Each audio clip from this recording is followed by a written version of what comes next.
ठीक है। मृत्यु सर्वहर च मृत्यु सर्वहर च अहम उद्भव च भविष्यताम् कीर्तिः श्रीवाक च नारीणाम् स्मृतिः मेधा धृतिः क्षमा मृत्युः सर्व च अहम उद्भव च भविष्यताम् कीर्तिः श्रीवाक च नारीणाम् स्मृतिः मेधा धृति क्षमा। ट्रांसलेशन श्रील प्रभुपाद द्वारा। मैं सर्वभक्षी मृत्यु हूँ और मैं ही आगे होने वालों को उत्पन्न करने वाला हूँ। यो में मैं कीर्ति, श्री, वाक, स्मृति, मेघा, श्रुति तथा क्षमा।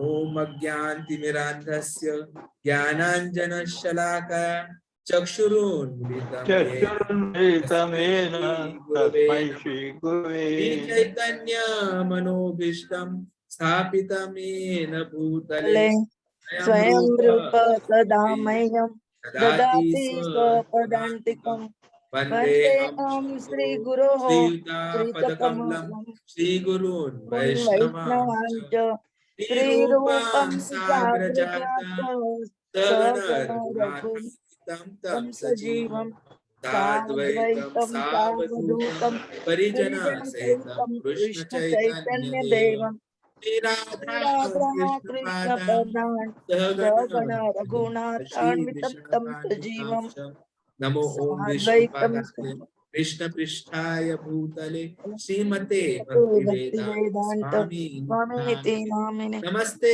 सरस्वती देवे गौरवाणी प्रचारिणे निर्विशेषा शून्यवादी पाश्चात्य देशकारिणे।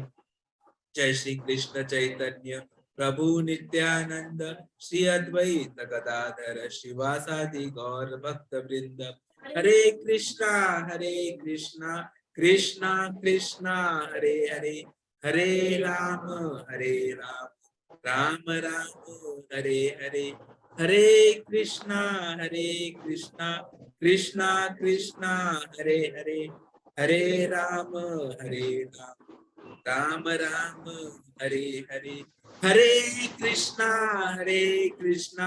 कृष्णा कृष्णा हरे हरे, हरे राम राम राम हरे हरे।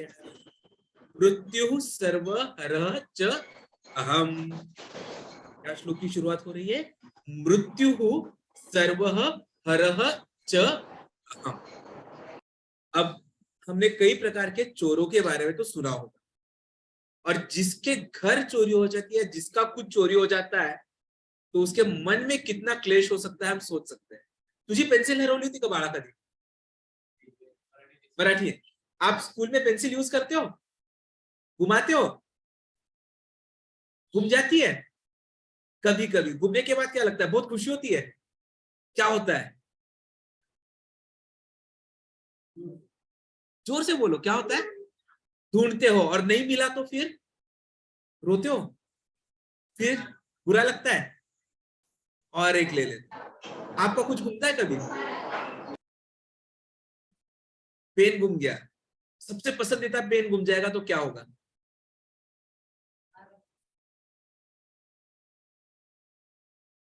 अच्छा लगता है पेन गुम जाता है तो? नहीं लगता है। श्योर? आपका कभी मोबाइल गायब हो गया था? आपका मोबाइल नहीं, चश्मा टूट जाता है, कैसे लगता है? अभी कभी नहीं टूटा। चश्मे का नंबर बदल जाता है तब कैसे लगता है? नया चश्मा बनाना पड़ा तो अच्छा लगता है या अच्छा नहीं लगता है? एग्जैक्टली।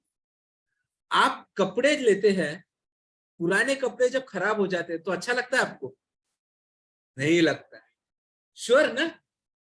आपके बर्तन खराब हो जाते, तुमचं भांड खराब होऊन जातं स्वयंपाकातलं, खराब झाल्यावर आवडतं? देखिए, छोटी सी चीज घूम जाए, खराब हो जाए, दुख होता है। और यहाँ पर क्या जाने वाला है? मृत्यु आने के बाद तो वो चीज तो हमेशा के लिए जाने वाली है। आपके साथ आएगी? नहीं आएगी। उतना ही नहीं, आपका जीवन भी चले जाने वाला है। तो चोरी करने वाले कभी कभी कुछ पैसों की चोरी कर लेंगे, चीजें गुमाने वाले कभी कोई चीज गुमा देंगे, पर जब मृत्यु का समय आता है तो मृत्यु जो कुछ गुमा सकती है, जो कुछ चुरा सकती है, वैसा कोई चुरा सकता है? मृत्यु कोई चॉइस नहीं देती, जो है बस अब ये सब मैं लेके जा रहा हूं, तू यहां से गायब। उस वक्त हमें कितना दुख होगा सोचिए। और यहाँ पर कृष्ण क्या बोल रहे हैं कि मृत्यु सिर्फ हमारी चीजें नहीं ले जाने वाली, तो हमारी पहचान भी लेके जाएगी। आज जो कुछ हमारी पहचान है, क्या वो हमारे साथ आएगी कभी? हमने क्या देखा था दूसरे अध्याय में?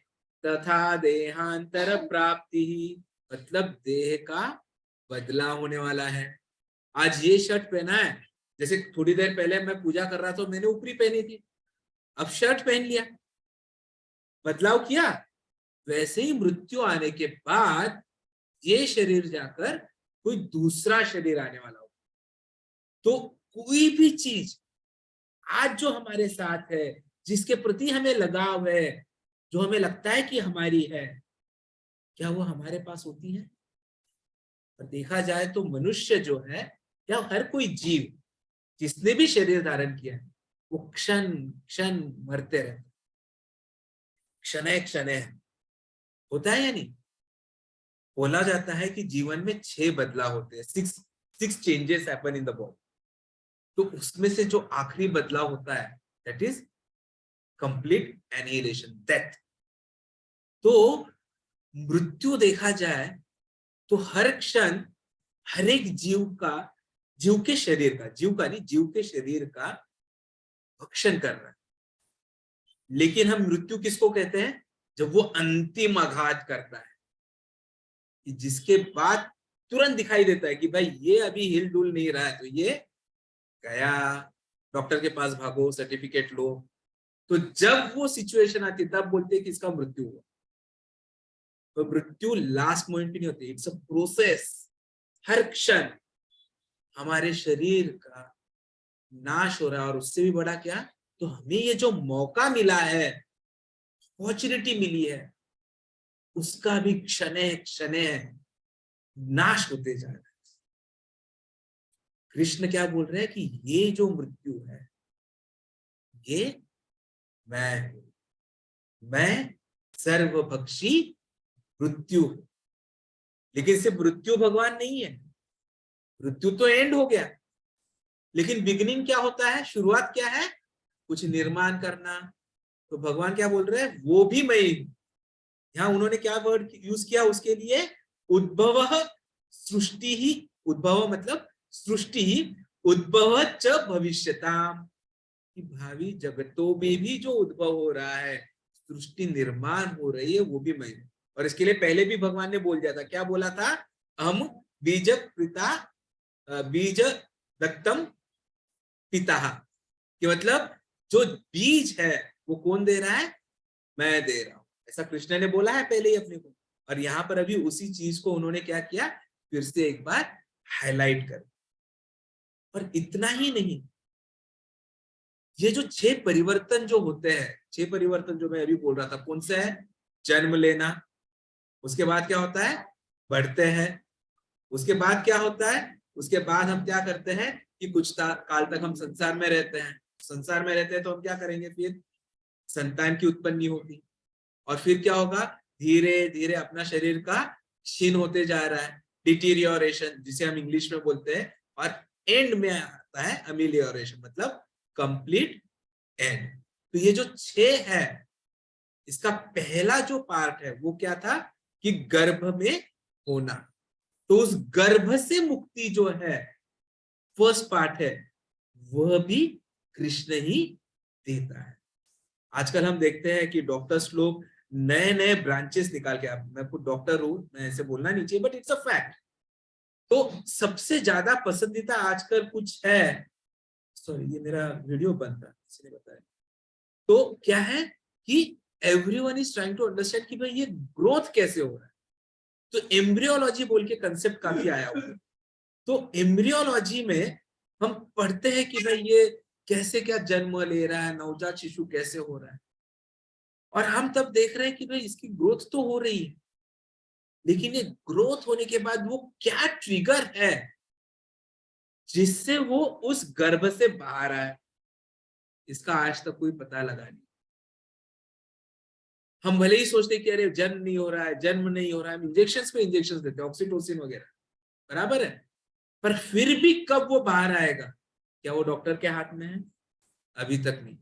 सिजेरियन करने की भी कोशिश की गई, पर सिजेरियन करते हुए भी यस इसी क्षण, इसी टाइमिंग पे, इसी सेकंड पे आना चाहिए, नहीं होगा। क्यों? क्योंकि वह जो निर्णय है, यहां जैसे श्लोक में बोला है, वो कौन करता है? कृष्ण करता है। तो जो कुछ भी है वो सब कृष्ण के हाथ में है, जन्म से लेके अंत तक, और अंत के बाद में वापिस देहांतर, और फिर से जन्म, फिर से अंत, फिर से देहांतर, फिर से जन्म, फिर से अंत, फिर से देहांतर, ये चालू ही रहता है। और इस चालू प्रक्रिया में क्या हो रहा है, हम बीच में ऐसे तकलीफों से गुजरते हैं, मेरा पेंसिल गुम गया, चश्मा बदलना पड़ रहा है, पैसे खर्च करने पड़ रहे हैं, ठीक है, बीमारी आ गई है, चलना मुश्किल हो रहा है, और ये सब दुख सहन करते हुए भी क्या हो रहा है, फिर से वापिस से कभी ना कभी जन्म लेके शुरू ही रहे। लेकिन भगवान ने क्या बोला कि ऐसा शुरू रहने की जरूरत नहीं है। भले ही ये 4 समस्याएं आप सबको सहन करनी पड़ रही है, जन्म मृत्यु जरा व्याधि, पर इस समस्याओं के आप परे जा सकते हो, उसके ऊपर सॉल्यूशन है। और वो सॉल्यूशन क्या है कि यदि आप मनुष्य जन्म में अपने आप को इतना ट्रेन कर लो कि अंत काले च माम एव स्मरम उक्त्वा कलेवरम, कि अंत काल में यदि आप मुझे ठीक से याद कर लो, ये जो कलेवरम चल रहा है, ये जो जन्म मृत्यु का चक्र चल रहा है, इसमें आपको जाना नहीं पड़ेगा। तो इस श्लोक में आता है कि भगवान ने बोला कि स्टार्ट से एंड तक सब कुछ मैं ही हूं, और इतना ही नहीं, तो ये बीच में जो है ना जीवन, उसमें हम कोशिश करते रहते कि हमें ये मिलना चाहिए, हमें वो मिलना चाहिए। तो 7 प्रकार के ऐश्वर्य होते हैं। 7 ऐश्वर्य कौन से हैं? कीर्ति मतलब नाम हो जाना, श्री पैसा मिलना, वाक मतलब अच्छी वाक बुद्धि मतलब अच्छा बोलते आना, बराबर है, स्मृति ही मेमोरी, एग्जाम में प्रश्न आ जाते हैं हम लिख नहीं पाते, दुख होता है, वो स्मृति कौन देता है? भगवान कृष्ण। बॉस ने कुछ तो भी काम करने के लिए दिया था, याद था हमने वो फाइल में कितने कुछ साल पहले किया है, वही रिपीट करना है, पर लास्ट मोमेंट पे वो याद नहीं आएगा और फिर से रिवर्क करना पड़ेगा, स्मृति। लेकिन जिसको याद आता है उसका क्या हो जाता है? वाह वाह हो जाती है, होता है या नहीं होता है? तो स्मृति। और तीसरा होता है मेधा, मेधा मतलब नॉलेज, इंटेलिजेंस, धृति, और 7वां है क्षमा। यदि किसी भी इंसान के पास इसमें से कुछ एक भी हो तो हम क्या बोलते हैं? हाँ कितना अच्छा है, उसकी तारीफ करने लग जाते हैं, लगते हैं या नहीं लगते? अरे मेरा सोनूला है ना, मतलब माए अक्सर ऐसा करती है, इतना होशियार है, इतना होशियार है, उसको अभी से 2 का टेबल आने लग गया, होता है वो 4 साल का। अब बाकी बच्चों की भी आने लगता है, पर इस माँ को क्या लगता है, अरे मेरे बच्चे को आने लग गया मतलब ये होशियार हो गया। या दादी लोग होती है, अरे मेरे बेटे का बेटा अभी से चलना शुरू हो गया, पता है एक दिन जाके वो वर्ल्ड रिकॉर्ड कर देगा वॉकिंग। चलना तो सभी को है, आपने इतने सालों के बाद चलना देखा, आपका एफेक्शन है इसलिए आपको वैसे, पर थोड़ा भी क्वालिटी कुछ एक्स्ट्रा आ जाए तो तारीफों पे तारीफ। मेरी बिटिया की बिटिया मिस वर्ल्ड बने, इतनी सुंदर, बोलते हैं या नहीं बोलते हम? बोलते हैं या नहीं?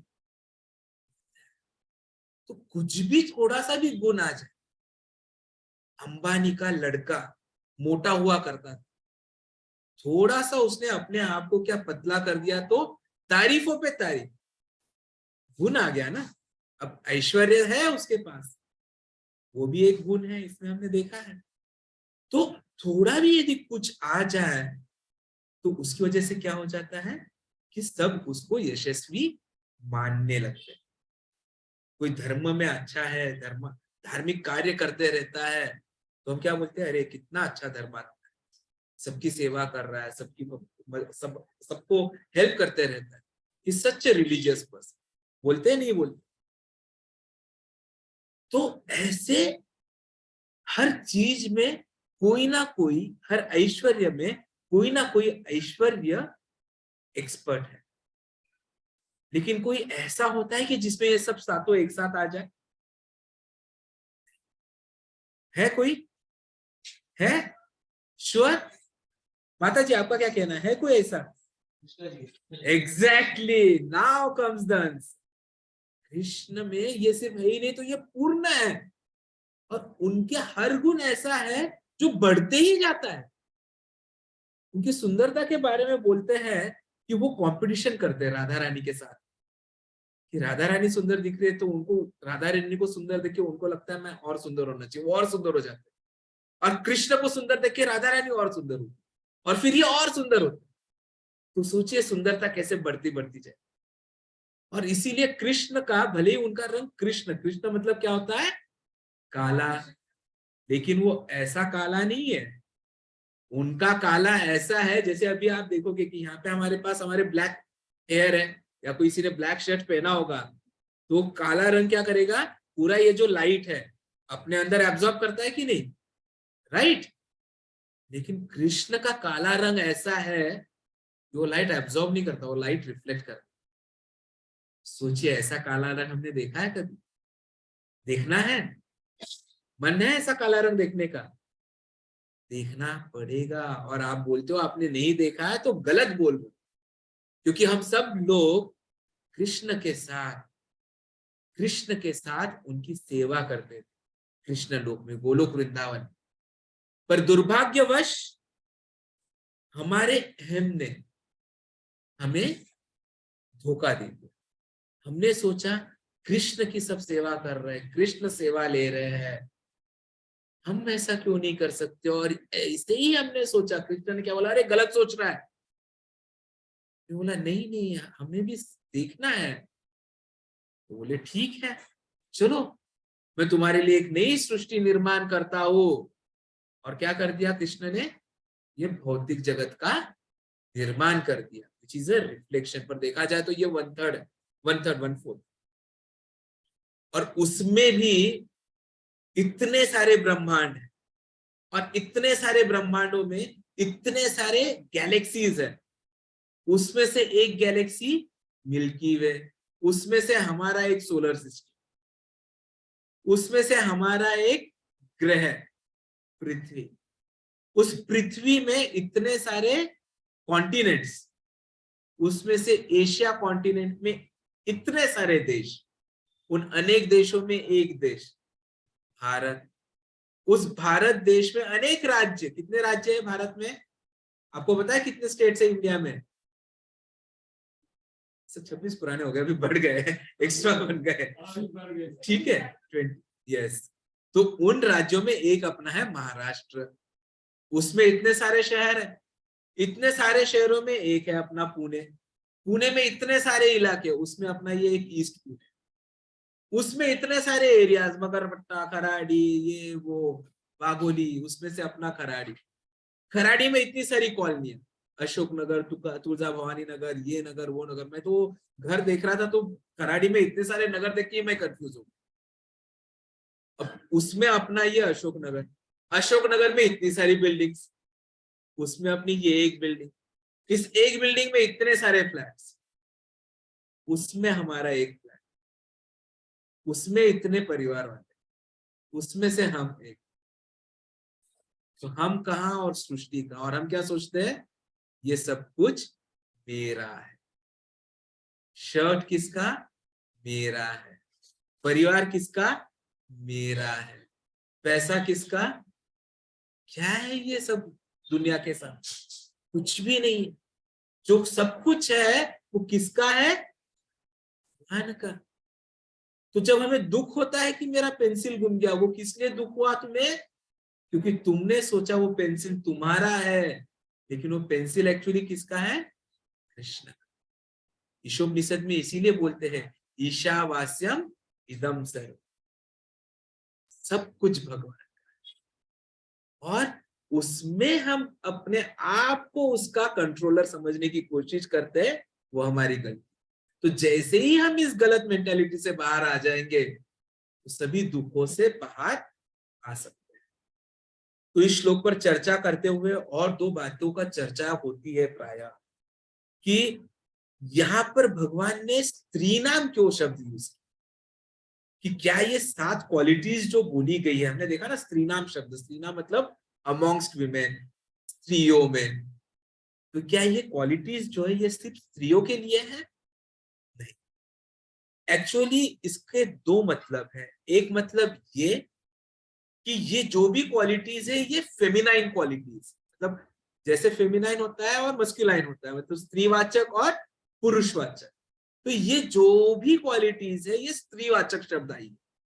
और इसलिए फिर कृष्ण क्या बोलते हैं कि ये क्वालिटीज अमॉन्ग्स द वुमेन आए, ये उसके पीछे वो रीजन है। ऐसा नहीं है कि ये सिर्फ स्त्रियों में होती है तो वो स्त्री अच्छी है, ऐसा बिल्कुल नहीं है, ऐसी सोच रखनी नहीं है।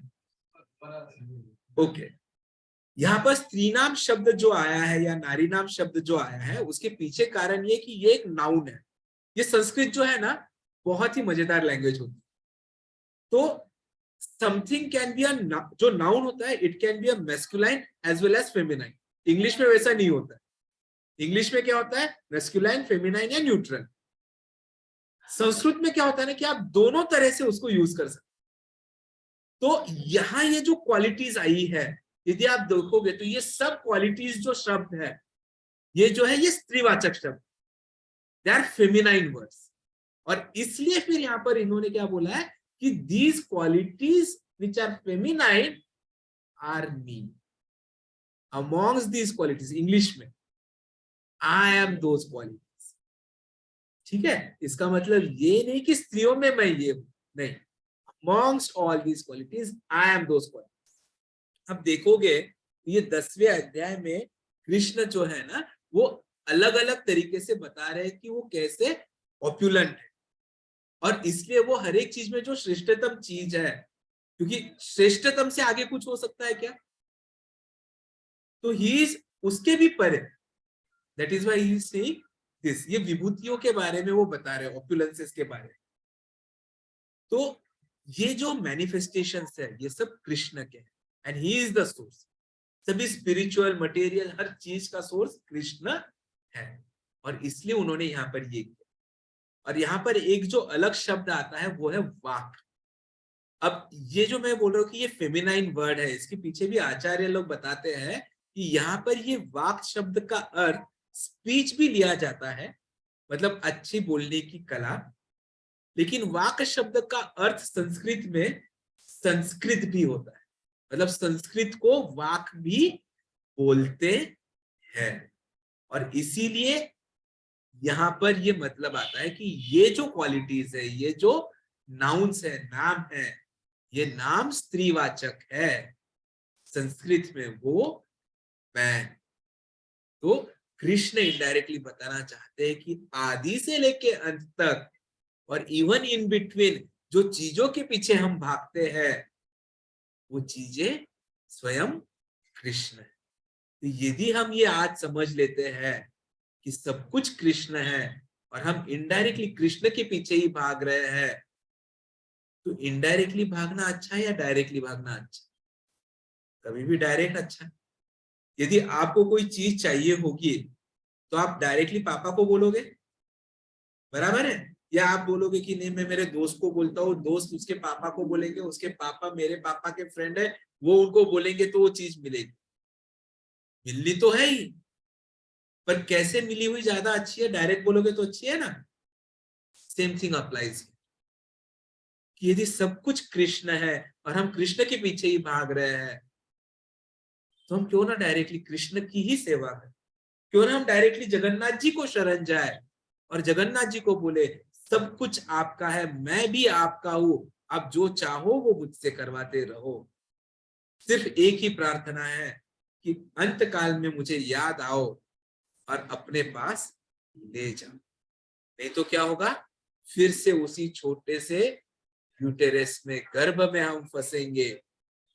और जैसे डॉक्टर के हिसाब से मैं बोलता हूँ, आजू बाजू में इतने सारे केमिकल्स, इंटेस्टाइन्स, वहीं से फीसेस, और उसी छोटी सी जगह में मल मूत्र सब कुछ चालू है। वहां पर हम समस्याओं में गिरे हैं, 6 महीने गुजार रहे हैं, परेशान हो जाते हैं, और फिर भगवान को बोलते हैं भगवान बस अब नहीं सहन होता, यहाँ से निकाल दो, मुझे मेरी गलती का एहसास हो गया, वापस मुझे अपने पास ले जाओ।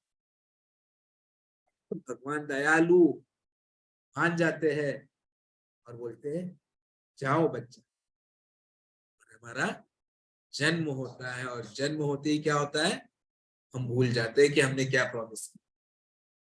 माया का अटैक, अरे मेरा सोनूला, इसका नाक देख मेरी बेटी की जैसा है, जमाई जी आपके जैसा कुछ नहीं है।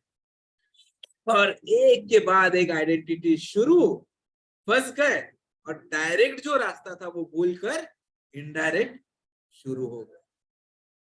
तो इसीलिए ये समझ लीजिए कि हमें क्या करना है, डायरेक्टली पेड़ के रूट्स के ऊपर हमें पानी देना है, पत्तियों को पानी दे के मतलब नहीं है।